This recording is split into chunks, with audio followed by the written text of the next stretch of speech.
Hello students, welcome to my YouTube channel Purpose of Education।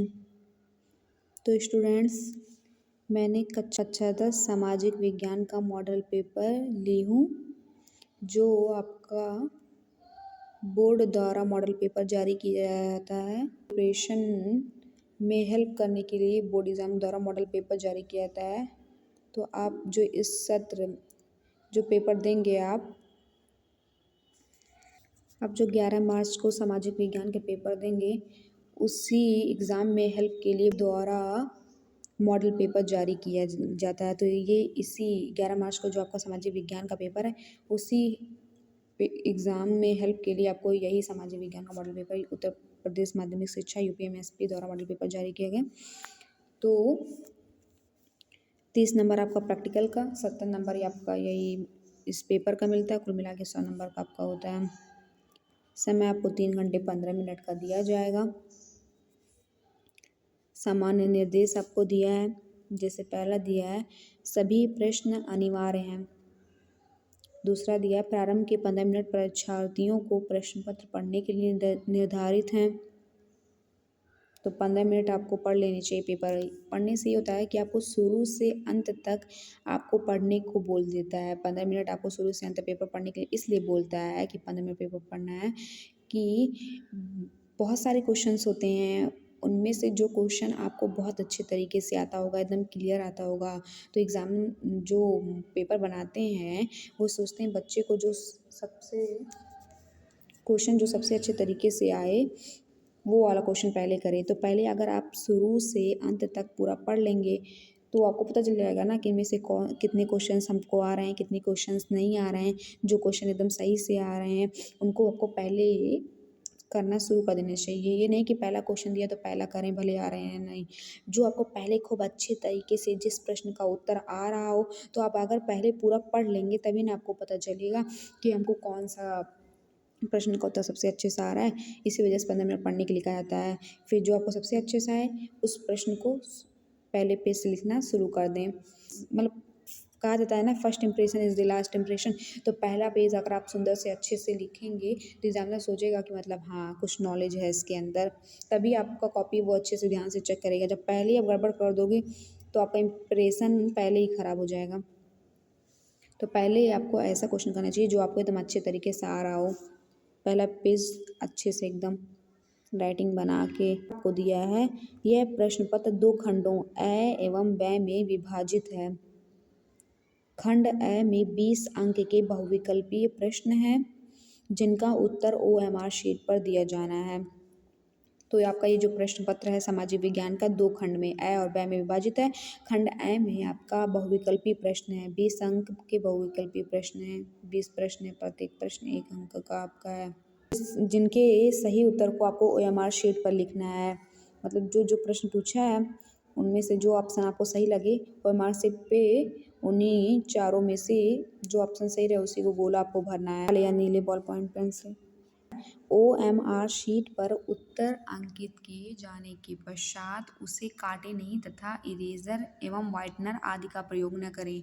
हाँ, जैसे आप OMR sheet पर पहला क्वेश्चन है, 4 ऑप्शन दिए हैं, आप समझ लो सी वाला ऑप्शन गोला भर दिए, फिर उसके बाद उसको व्हाइटनर लगा के कोई अदर गोला नहीं आपको भरना है, वरना आपको वो भी गलत हो जाएगा। या उसको काटना पीटना नहीं है, सही से उसको गोला भर देना है, पूरे गोले को आपको भर देने हैं काले या नीले पेन से। 5वां दिया है खंड ब 50 अंकों का है। इसमें वर्णनात्मक 1, वर्णनात्मक 2 एवं मानचित्र संबंधी 2 प्रश्न हैं। प्रत्येक प्रश्न के लिए निर्धारित अंक उसके सम्मुख अंकित हैं। जितने भी प्रश्न आपको दिए गए सबके अंक उनके सामने लिखे रहेंगे। तो खंड ब आपका 50 अंक का है, उसमें 2 वर्णनात्मक प्रश्न रहेंगे और 2 मानचित्र संबंधी प्रश्न रहेंगे। और 6वां दिया है आपसे दिए गए मानचित्र को उत्तर पुस्तिका में मजबूती के साथ संलग्न करना आवश्यक है। मतलब जो आपका मानचित्र संबंधी प्रश्न पूछता है उसके लिए आपको अलग से एग्ज़ाम में मानचित्र दिया जाता है। उसी मानचित्र पे ही आपको उस प्रश्न का उत्तर देना रहता है। मतलब जो स्थान पूछेगा तो वो स्थान आपको मानचित्र में नाम लिखना रहेगा और वो स्थान कहाँ पे है मानचित्र के अंदर आपको दर्शाना होता है। तो आपको एग्ज़ाम में मानचित्र अलग से दिया जाता है। तो वही बोल रहा है कि आपका जो उत्तर पुस्तिका है जिसमें आप प्रश्नों का उत्तर लिखेंगे उसी के साथ आपको जो मानचित्र दिया जाएगा उसको चिपका लेना है, उसको भी उसी के साथ अटैच कर लेना है, जोड़ देना है, धागे से बांध देना है। एग्जाम में धागा मिलता ही है, बी कॉपी लेते हो तो भी मिलता है। तो वही मानचित्र को भी वहीं आपको जोड़ देना है अपने उत्तर पुस्तिका के साथ। 7वां दिया है दृष्टिबाधित परीक्षार्थियों के लिए मानचित्र कार्य के स्थान पर अलग से प्रश्न लिखने के लिए दिए गए हैं। जो दृष्टिबाधित हैं मतलब जो बच्चे आँखों से नहीं देख सकते हैं उनके लिए मानचित्र कार्य के स्थान पर उनको अलग से प्रश्न दिए गए हैं। और खंड ए में आप आ जाइए बहुविकल्पीय प्रश्न। जैसे पहला दिया आपका राष्ट्रवाद का उदय सर्वप्रथम किस देश से हुआ? A Germany, B France, C Italy, D Britain. तो राष्ट्रवाद का उदय सबसे पहले फ्रांस से हुआ था। आपका बी वाला ऑप्शन सही है। दूसरा पूछा है ड्यूक मैटरनिक ने सामाजिक व्यवस्था का सबसे खतरनाक दुश्मन किसको माना? ए रूसो, बी विक्टर इमैनुएल, सी काल्विन, डी जूसेपी मैत्सिनी। तो ड्यूक मैटरनिक ने सामाजिक व्यवस्था का सबसे खतरनाक दुश्मन जूसेपी मैत्सिनी को माना था। डी वाला ऑप्शन आपका सही है।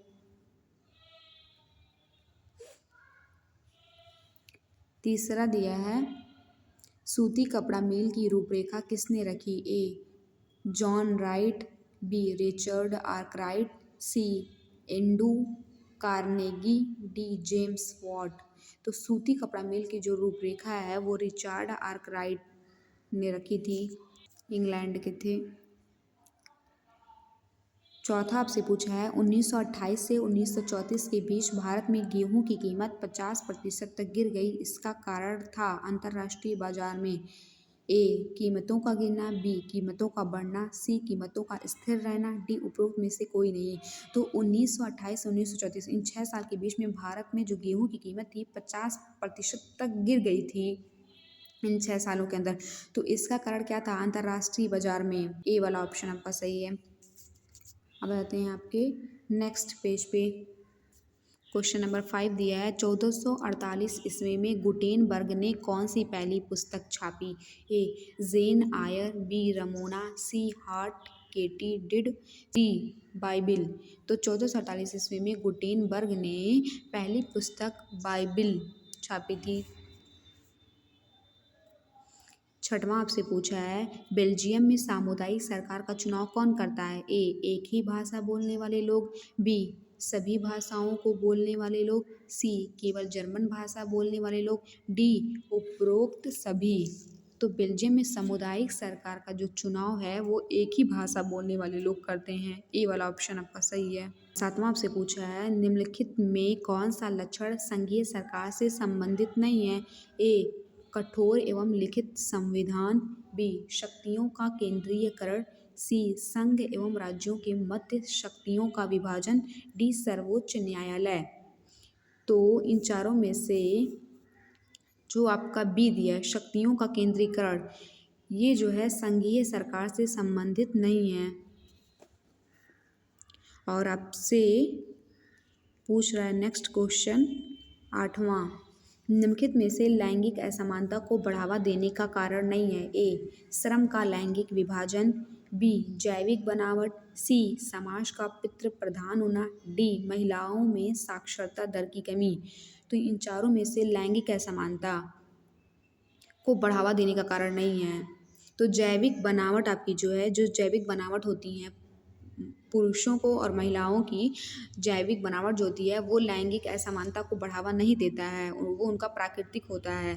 लेकिन अगर हम श्रम का लैंगिक विभाजन कर दें मतलब कि उन पुरुष और महिला के हिसाब से हम किसी के काम का मजदूरी दें जैसे दो लोग हैं, पुरुष महिला दोनों मजदूरी कर रहे हैं, तो दोनों की मजदूरी, एक पुरुष एक महिला है, तो पुरुष और महिला सोच के अगर हम एक को ज़्यादा दें, एक को कम दें, तो वो लैंगिक असमानता हो जाएगी।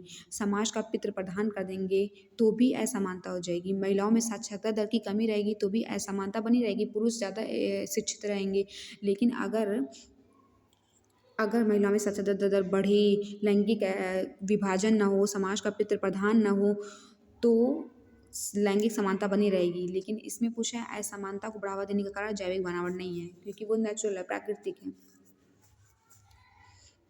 9वां दिया है सांप्रदायिकता की समस्या प्रारंभ होती है जब ए धर्म को ही राष्ट्र का आधार मान लिया जाए, बी धर्म को राष्ट्र से अलग कर दिया जाए, सी सभी धर्मों को समान रूप से माना जाए, डी कुछ ही धर्मों को प्रधानता दी जाए।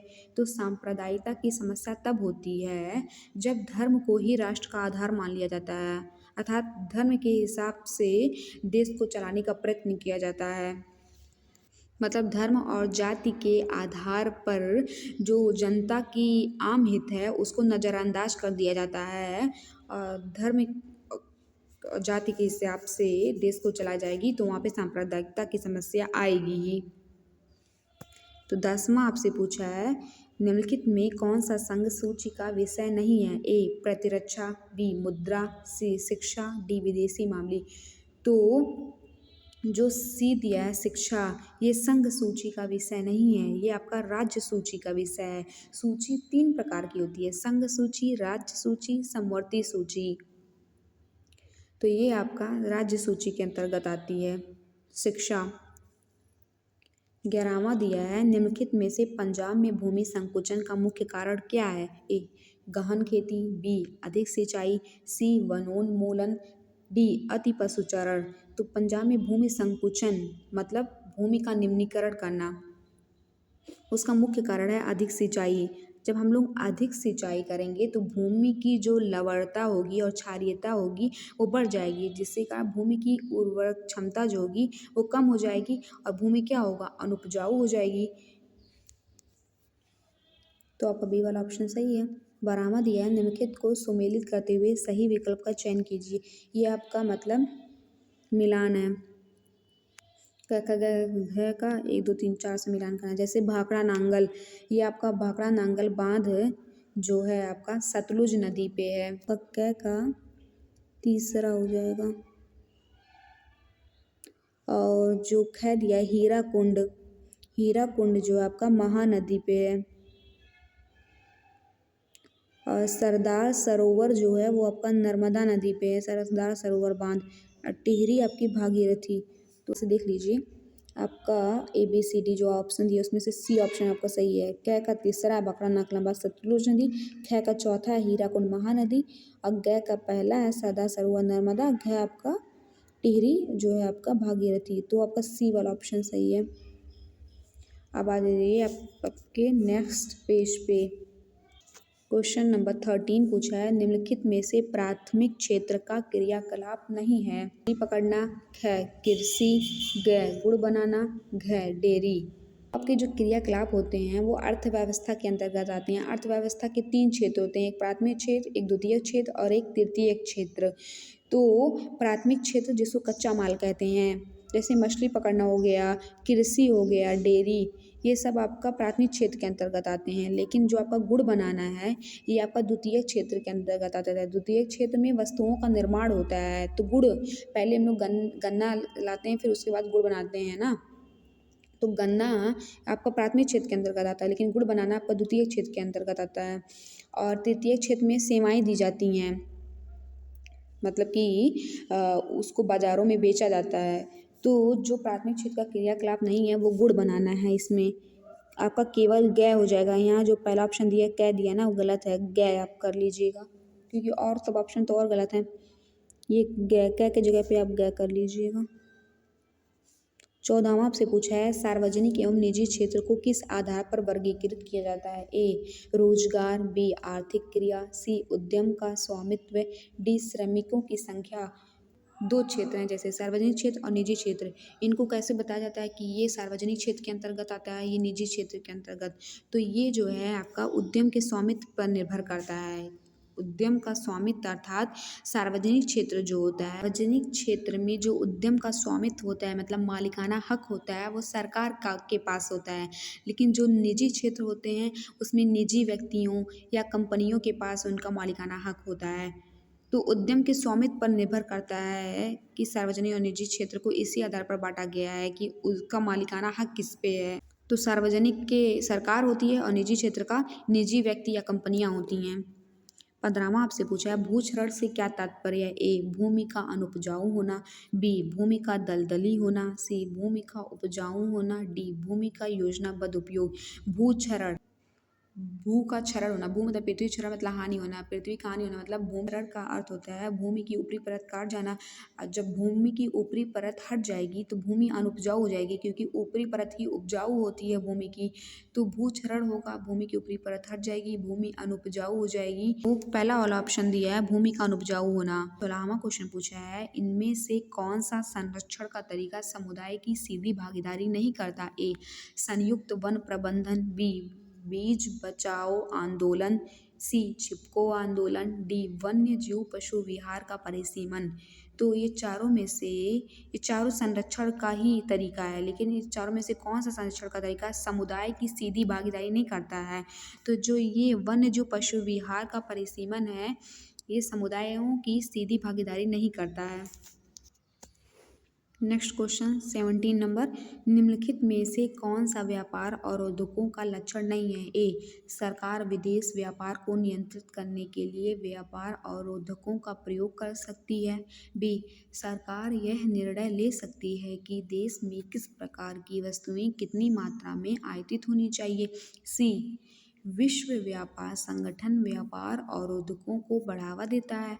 डी अधिकतर देश व्यापार अवरोधकों का प्रयोग अपने घरेलू उद्योग की सुरक्षा के लिए करते हैं। इन चारों में से व्यापार अवरोधक मतलब रुकावट, व्यापार को रोकने का लक्षण नहीं है, वो आपका पहला है। पहला जो है सरकार विदेश व्यापार को नियमित करने के लिए व्यापार अवरोधकों का प्रयोग कर सकती है। जैसे कि कोई देश है उसमें विदेशी व्यापार कर रहे हैं बट उसको नियमित करने के लिए मतलब एक सीमित मात्रा में विदेशी व्यापार हो उसको सीमित रखने के लिए सरकार जो है उस पर अवरोधों का प्रयोग कर सकती है, लेकिन उसको सरकार बढ़ावा नहीं देती है कि विदेशी व्यापार ना हो। जो आपका वर्ल्ड ट्रेड ऑर्गेनाइजेशन विश्व व्यापार संगठन बनाया है वो व्यापार अवरोधकों को कभी भी बढ़ावा नहीं देती है। वो चाहती है कि व्यापार मुक्त हो, चाहती है कि विश्व भर में लोग अपना व्यापार करें, व्यापार मुक्त हो, उस पर किसी प्रकार का अवरोध ना लगे। लेकिन मतलब किसी देश की सरकार उस व्यापार को सीमित कर सकती है, अपने नियंत्रण में रख सकती है कि हाँ इतनी नियमित मात्रा में ही विदेशी व्यापार हो, उस पे अवरोध लगा सकती है, लेकिन व्यापार को मना नहीं करती है। तो यही आपका फर्स्ट वाला ऑप्शन सही है कि उसको नियमित करने के लिए अवरोधों का प्रयोग कर सकती है। हीन ग्रामीण मजदूरों के लिए सबसे अधिक उपयुक्त विकास का लक्ष्य कौन सा है। ए उपज का ज़्यादा समर्थन मूल्य देना, बी उनके बच्चों को विदेश में बसाया जाना, सी अधिक मजदूरी देना, डी उपरोक्त में से कोई नहीं। तो जो भूमिहीन ग्रामीण मजदूर हैं मतलब जिनके पास ज़मीन नहीं है, ऐसे जो ग्रामीण मजदूर हैं उनका अगर विकास करना चाहते हैं तो हमारा लक्ष्य ये होना चाहिए कि उनको अधिक मजदूरी दिया जाए। सी वाला ऑप्शन आपका सही है, जिससे उनके जीवन स्तर को क्या होगा सुधारने में मदद मिलेगा और वो आर्थिक रूप से सशक्त हो पाएंगे, आगे बढ़ पाएंगे। तो हम इस हिसाब से भूमिहीन ग्रामीण मजदूरों का विकास कर सकते हैं, उनके कामों का उनको अच्छी मजदूरी अधिक मजदूरी देंगे तो। 19वां भूमि निम्नलिखित में से कौन सा परंपरागत ऊर्जा का स्रोत नहीं है। ए कोयला, बी भूतापीय ऊर्जा, सी पेट्रोलियम, डी उपरोक्त में से कोई नहीं। तो चारों में से परंपरागत ऊर्जा का स्रोत नहीं है मतलब ऊर्जा के गैर परंपरागत स्रोत हैं। तो जो भूतापीय ऊर्जा है ये ऊर्जा का गैर परंपरागत स्रोत है अर्थात ये परंपरागत स्रोत नहीं है ऊर्जा का। 20वां अध्याय वैश्वीकरण का बहुराष्ट्रीय कंपनियों के निवेश पर क्या प्रभाव पड़ा। ए बहुराष्ट्रीय कंपनियों के निवेश में वृद्धि हुई, बी बहुराष्ट्रीय कंपनियों द्वारा भारत के विदेशी व्यापार के अधिकांश भाग पर नियंत्रण हुआ। सी बहुराष्ट्रीय कंपनियों के आगमन से लोगों की आर्थिक स्थिति सुदृढ़ हुई। डी उपरोक्त सभी। तो वैश्वीकरण का जो बहुराष्ट्रीय कंपनियां थी, बहुराष्ट्रीय कंपनियां मतलब कि बहु मतलब अनेक राष्ट्र मतलब देशों अनेक देशों की जो कंपनियां हैं वो अपना निवेश किसी अन्य देश पर जाकर जो करती हैं, अपना निवेश करती हैं, तो उनका वैश्वीकरण जब हुआ, वैश्वीकरण का मतलब अर्थात पूरे विश्व में वो कंपनियां जाके वैश्व अंतर्गत देशों में अपनी कंपनियों का प्रचार किया गया, वो कंपनियां जाके स्थापित हुई अलग अलग देशों में। तो वैश्वीकरण से यही हुआ कि विश्व भर के कई देशों में अनेक देशों की अनेक कंपनियां अपना निवेश करने लगी वैश्वीकरण के कारण। तो उससे आपका सभी फायदा है। बहुराष्ट्रीय कंपनियों के निवेश में वृद्धि हुई। हाँ, जब वैश्वीकरण कर दिए तो विश्व स्तर पर अनेक देशों में कंपनियां अपने बहुराष्ट्रीय मतलब कंपनियां जो है अपना निवेश कर सकीं, उनके निवेश में वृद्धि हुई। बी बहुराष्ट्रीय कंपनियों द्वारा भारत के विदेशी व्यापार के अधिकांश भाग पर नियंत्रित हुआ। ये भी है, मतलब भारत का विदेशी व्यापार जो था, विदेश में व्यापार होता था, उस पर नियंत्रित पा लिया गया क्योंकि कंपनियां खुद आके भारत में आके बस गईं। सीधे बहुराष्ट्रीय कंपनियों के आगमन से लोगों की आर्थिक स्थिति सुदृढ़ हुई। आर्थिक स्थिति में बदलाव आया, उनकी आर्थिक स्थिति जिससे लोगों को ज़्यादा कहीं जाना नहीं पड़ा। डी दिया है उपरोक्त सभी। तो ये सब वैश्वीकरण का बहुराष्ट्रीय कंपनियों के निवेश पर ये सब प्रभाव पड़ा था। वैश्वीकरण होने के कारण जो बहुराष्ट्रीय कंपनियां थी, अनेक देशों की कंपनियां आके अपना निवेश करती थी, तो वैश्वीकरण जब आया उसकी वजह से ये सब फायदे हुए, ये तीनों फायदे हुए। अब आपका खंड ए समाप्त हो चुका है।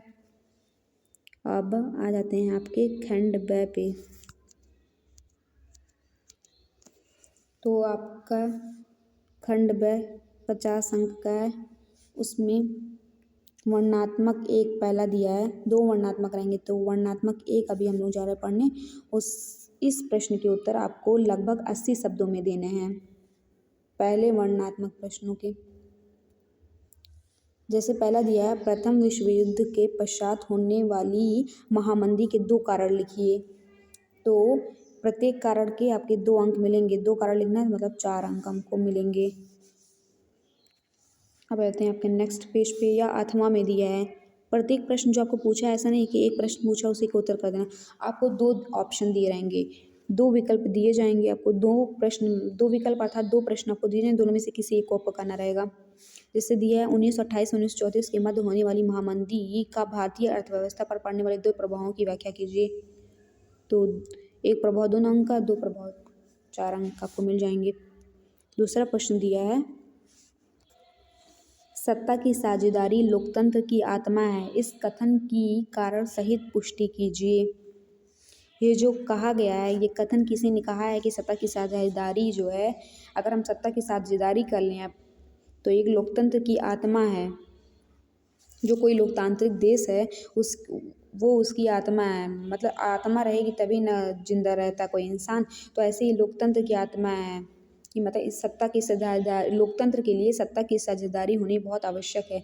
ये जो कथन कहा गया है, क्यों कहा गया है, इसका क्या कारण है, कारण सहित तो उसकी पुष्टि करना है, तो आपको 4 अंक मिलेगा। और यह 8वां में दिया है, वर्तमान परिप्रेक्ष्य में जाति में राजनीति एवं राजनीति में जाति कथन की व्याख्या कीजिए। या आप ये कर लीजिएगा कि वर्तमान परिप्रेक्ष्य में जाति में राजनीति और राजनीति में जाति, ये कथन क्या है, इसका व्याख्या करना है। यह तीसरा दिया है, आर्थिक विकास के लिए ऊर्जा का आधारभूत आवश्यकता है, इसके कोई 2 कारण लिखिए।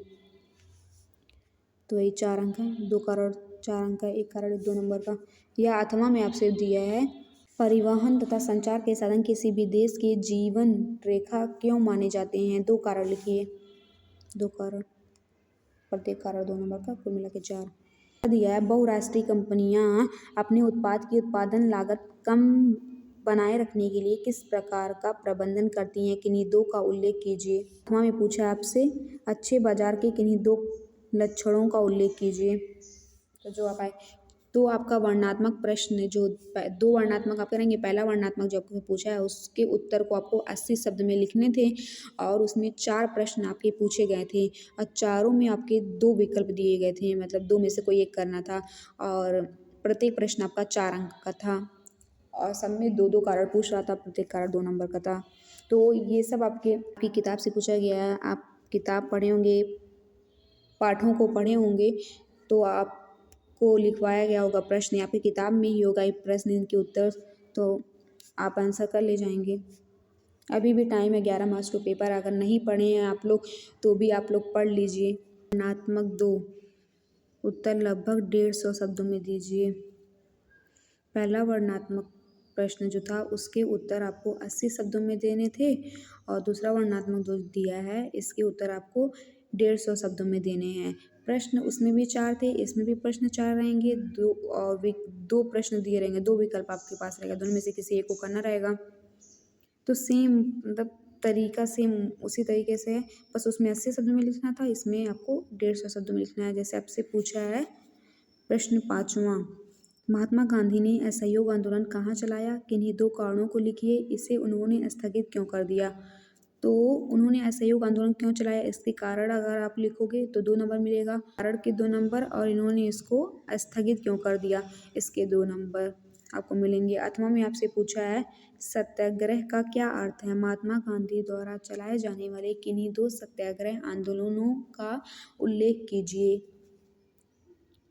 तो 3 प्रश्न हैं। सत्याग्रह का क्या अर्थ है, 2 नंबर ये, महात्मा गांधी द्वारा चलाने वाले किन्हीं 2 सत्याग्रह आंदोलनों का उल्लेख कीजिए। तो एक आपका 2 नंबर का, 2 का उल्लेख 2 2 4 और सत्याग्रह का क्या अर्थ है 6। तो 6 नंबर का आपका प्रश्न है। आपका वर्णनात्मक 1 और वर्णनात्मक 2 में फ़र्क ये है कि वर्णनात्मक 1 80 शब्दों में लिखना था, वर्णनात्मक 2 150 शब्दों में लिखना था और वर्णनात्मक 1 में प्रश्नों का जो मतलब नंबर था, कितने नंबर का प्रश्न था वो 4 अंक का था और जो आपका वर्णनात्मक 2 है उसका शब्द सीमा बढ़ा भी है तो उसके नंबर भी बढ़े हैं।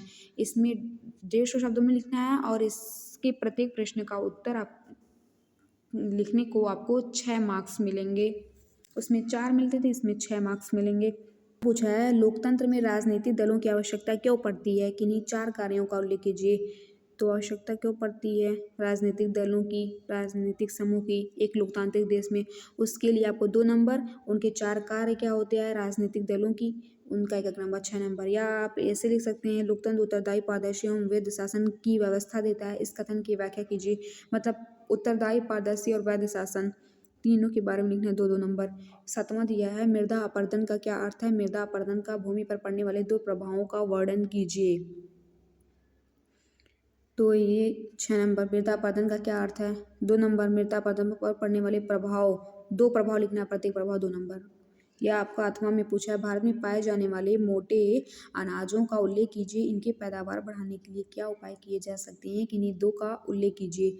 तो मोटे अनाज जो भारत में पाए जाते हैं उनके बारे में 2 नंबर मिलेगा आपको लिखने पर और उनकी पैदावार बढ़ाने के लिए क्या उपाय किए जा सकते हैं उसके 2 नंबर, 2 नंबर का मतलब 2 उपाय 2 2 4 और मोटे अनाजों के बारे में लिखना है 2 6 नंबर। 8वां आपसे पूछा है असंगठित क्षेत्र के श्रमिक सामाजिक भेदभाव के शिकार हैं, इसके 3 कारण लिखिए, प्रत्येक कारण 2 नंबर का। और 8वां में पूछा है मानव विकास सूचकांक क्या है, मानव विकास को नापने वाले प्रमुख अवयवों का वर्णन कीजिए। तो मानव विकास सूचकांक का 2 अंक मिलेगा, उसके नापने वाले प्रमुख अवयव जो हैं उनका 4 अंक मिलेगा। अब आ जाते हैं आपके नेक्स्ट पेज पे, आपका मानचित्र संबंधी प्रश्न आ चुका है और जैसे इसमें 9वां प्रश्न को दिया है निम्नलिखित स्थानों को भारत के रेखा मानचित्रों चिन्ह द्वारा नाम सहित दर्शाइए, सही नाम व सही अंकन हेतु 1/2 + 1/2 अंक निर्धारित है। मतलब कि आपसे जो प्रश्न पूछे जाएंगे 9वां में क्या क्या क्या 5 प्रश्न है ना, तो इसमें जो स्थान का नाम पूछा, अगर आप स्थान का नाम बता देंगे तो आपको आधा नंबर मिलेगा और अगर आप उस स्थान को मानचित्र आपको दिया जाएगा एग्ज़ाम में, उसमें भारत का नक्शा बना रहेगा, उसमें अगर उस स्थान को आप सही जगह दर्शाएंगे, अंकित करेंगे तो उसके आधे मार्क्स, तो कुल मिला के आपको 1 मार्क्स मिलेगा इतना काम करने पर। जैसे पहला आपसे पूछा है, वह नगर जहाँ जलियांवाला बाग हत्याकांड हुआ था, तो अमृतसर में हुआ था। तो अगर आप अमृतसर बता देंगे शहर का नाम, तो आधा नंबर उसका मिल जाएगा। और वो मानचित्र के अंदर अमृतसर मतलब भारत में कहाँ पे है, अगर भारत के नक्शे में आप उसको सही जगह दर्शा देंगे, इस चिन्ह द्वारा, ये डॉटेड लाइन जो आपको दी है, डॉटेड लाइन, इसके द्वारा अगर सही से आप दर्शा देंगे तो उसके आधे नंबर कुल मिला के आपको 1 नंबर मिल जाएगा। अब दिया है, वह स्थान जहाँ गांधी जी ने सर्वप्रथम नमक बनाया, तो दांडी में बनाया। फिर गया दिया है, वह स्थान जहाँ नील की खेती करने वाले किसानों ने आंदोलन किया, तो नादिया जिला बंगाल राज्य में है आपके, वहाँ पे आंदोलन किया था। घायल आपसे पूछा है, वह स्थान जहाँ सूती मिल श्रमिकों ने सत्याग्रह किया, तो अहमदाबाद में किया था। और अंगा वाला आपसे पूछा है, वह स्थान जहाँ दिसंबर 1920 में भारतीय राष्ट्रीय कांग्रेस का अधिवेशन हुआ था, तो ये नागपुर में हुआ था 1920 में। तो स्थान बता देंगे, आपको आधा नंबर मिल जाएगा। और मानचित्र में अगर सही से उस स्थान को दर्शा देंगे तो आधा नंबर उसका, तो 5 नंबर आपका मानचित्र संबंधी प्रश्न से आता है। और जो दिया है, केवल दृष्टिबाधित परीक्षार्थियों के लिए मानचित्र कार्य के विकल्प के रूप में, मतलब सेम वही प्रश्न है, इसमें भी वही पूछा है जो पहला दूसरा तीसरा चौथा पाँचवा सेम वही पूछा है, बस इसमें उन प्रश्नों के उत्तर बस देने हैं, उनको 1 नंबर मिल जाएगा। लेकिन और सबको उन प्रश्नों के उत्तर देने के बाद उन प्रश्नों को मानचित्र पे दर्शाना भी है, आधा आधा उसमें उनके नंबर बढ़ गए हैं। और एक और मानचित्र कार्य दिया है 10वां, निर्देश दिए गए भारत के मानचित्र में निम्नलिखित को दर्शाइए। जैसे पहले पूछा है, पश्चिम बंगाल का एक उद्यान चिन्ह द्वारा नाम सही दिए। जो चिन्ह आपको दिया है आयताकार, उसी चिन्ह द्वारा आपको पश्चिम बंगाल का एक उद्यान को भारत के मानचित्र के अंदर दर्शाना है। एक उद्यान का आपको वहाँ का नाम लिख देना है और इस आयताकार चिन्ह द्वारा उसको दर्शा देना कि कहाँ पे है। तो बहुत सारे उद्यान हैं पश्चिम बंगाल में आपका, जैसे सुंदरवन राष्ट्रीय उद्यान, नाम लिख देंगे, उसके बाद आयताकार चिन्ह द्वारा आप उसको दर्शा सकते हैं मानचित्र में कि कहाँ पे है। जैसे दूसरा दिया है, नर्मदा नदी पर बना बांध चिन्ह द्वारा नाम सहित दर्शाना है। जो चिन्ह आपको दिया जा रहा है सब में अलग, 5 प्रश्नों में अलग अलग चिन्ह है, और जो चिन्ह दिया है इन्हीं चिन्हों द्वारा आपको दर्शाना है। तो नर्मदा नदी पर बहुत सारे बांध बने हैं, तो किसी एक बांध का नाम लिख देंगे, जैसे बरगी बांध जो मध्य प्रदेश में है, और उसको इस चिन्ह द्वारा आपको दर्शा देना है कि कहाँ पे है। तीसरा दिया है, महानदी चिन्ह द्वारा नाम सहित, तो एक महानदी का नाम लिख देंगे, जैसे गंगा, फिर इस चिन्ह द्वारा आपको दर्शा देना है मानचित्र में। चौथा दिया है आपसे, झारखंड का एक कोयला क्षेत्र चिन्ह द्वारा नाम सहित, तो इस चिन्ह द्वारा आपको दर्शाना है झारखंड का एक कोयला क्षेत्र। झारखंड में बहुत सारे कोयला क्षेत्र है, तो एक कोयला क्षेत्र का नाम लिख देंगे, जैसे झरिया कोयला क्षेत्र या बोकारो कोयला क्षेत्र, खदान, बहुत सारे हैं। तो एक का नाम लिख के और उसको मानचित्र में दर्शा देंगे। 5वां दिया है, भारत के पूर्वी तट पर स्थित एक पत्तन चिन्ह द्वारा नाम सहित, तो आप लिख सकते हैं पत्तन मतलब बंदरगाह, तो भारत के पूर्वी तट पर स्थित बंदरगाह का नाम लिखना है। तो बहुत सारे हैं, जैसे कोलकाता हो गया, चेन्नई हो गया, कोई एक लिख दें और उसको मानचित्र में दर्शा देना है। 5 नंबर से मिल जाएगा। अब दृष्टिबाधित परीक्षार्थियों के लिए मानचित्र कार्य के विकल्प के रूप में निर्देश निम्नलिखित प्रश्न को अपनी पुस्तिका में लिखिए, मानचित्र का प्रयोग न कीजिए। ये दृष्टिबाधित वालों के लिए, जिनकी आंखें नहीं हैं उनके लिए हैं। सेम वही 5 प्रश्न हैं, बस उनको प्रश्नों का उत्तर अपने उत्तर पुस्तिका में लिख देना है, 5 नंबर मिल जाएंगे उनको, और सबको नाम लिखने के साथ मानचित्र में दर्शाना भी है। तो बस यही आपका कक्षा 10 सामाजिक विज्ञान का मॉडल पेपर था। सेम इसी पैटर्न पर आधारित आपके बोर्ड एग्जाम में भी प्रश्न आएंगे। बोर्ड में कौन से प्रश्न आएंगे ये तो नहीं पता, लेकिन इस मॉडल पेपर में कई सारे प्रश्न दिए गए हैं, उनमें से ज़रूर कोई ना कोई प्रश्न तो आपके बोर्ड एग्जाम में आ ही जाएगा। कुछ कोई तो इस मॉडल पेपर को आप पढ़ लेंगे तो आपको हेल्प ही करेगा एग्ज़ाम में, तो इसको पढ़ लीजिएगा, क्योंकि इनमें से भी प्रश्न आपके एग्ज़ाम में बन सकते हैं, और इस मॉडल पेपर को आपको पढ़ लेना है। और अभी आपका पेपर 11 मार्च को है, तब तक आप अच्छे से तैयारी कर लीजिए। तो आई होप ये मॉडल पेपर आपको समझ में आया हो, और आई होप मैं अच्छे से समझाई भी हूँ, और अच्छा लगे तो लाइक कीजिएगा और अच्छे अच्छे कमेंट्स भी कीजिएगा, और वीडियो हेल्पफुल लगे तो अपने फ्रेंड्स के साथ भी शेयर कीजिएगा। जो क्लास 10th में होंगे। So thanks for watching.